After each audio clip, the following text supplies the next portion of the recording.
Hi guys, Sabrina from Campbell's Freedom Farm, and today I'm going to show you how to make a 3-tiered raised garden bed. And why do we want to do that? There's so many advantages to these.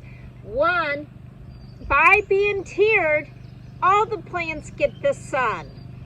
Secondly, it's easier to keep plants away, especially if there's allopathic plants that have roots that hurt other ones. You can put those, and it's just really beautiful when you have flowers and plants cascading everywhere. I just love it.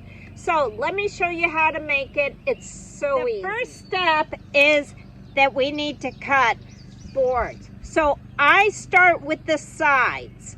So for me, I did a 1 foot, 2 foot, and 3 foot. So you need 1, 2, 3, and double that for the other side. And I also cut 2x2 posts that go to that height.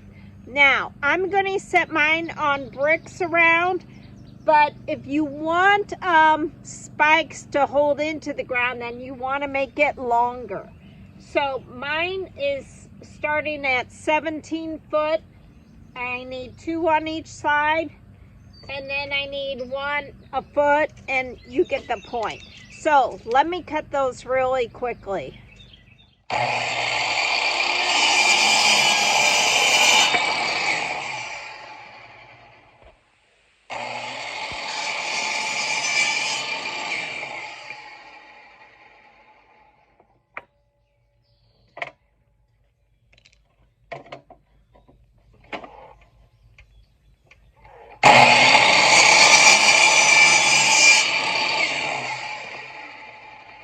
Okay, the sides are cut, the posts are cut on each one.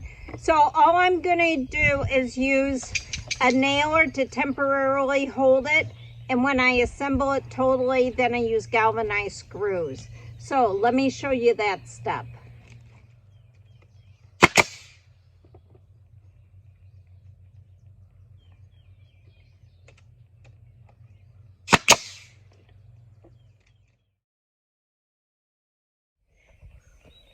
Okay, now I started putting the sides on just to hold it so I could show you. So I'm going to flip over the camera. You won't see me, but I'll be talking. And sorry about the sun. It got really hot, and all of a sudden it's sunny. So it was supposed to be cloudy and rainy. Go figure. We need the rain. Okay, now I've taken both sides and I have turned them sideways now. And that way I could put the front of these boards on. That will help hold it while you're working, because you need 2 people or else you have to use wagons like I did in pots. So I put these on and I started putting screws in to hold it. But now the inner boards are going to be a little shorter. See this here? This has got the lip here. So these are going to be short too. So I just hold it and mark it. And then I put those on. And then all I have to do is put the back on the same way as this. And that's easier.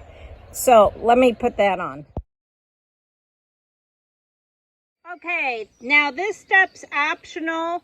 Now, on the inside of these, you can paint it with a food safe, if this is for vegetables. I guess a polyurethane. I've never used it. I've seen it. Or you could line it with the landscape fabric. And that's what I did on the other ones, and it worked out well. Or you could do both, really, if you wanted to. It's a double protection, but the reason I don't use the other one, these don't fit perfect. You know, these are dog ear fence panels. So I don't like how they leak out. Even with paint, they would leak out because there's a little gap. This helps with that. So let me do that, and then we're almost done. Okay, we finished. I can't believe it. So the last thing that I would do, depending on how long yours are, so mine is roughly 4 foot, so even though it's really just a foot across, you need like 1 or 2 braces.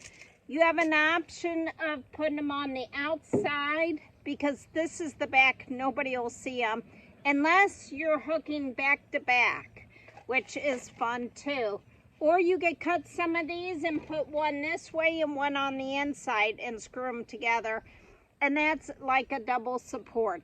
But this whole project with screws was under 40 for both of these. Well, no, one of them.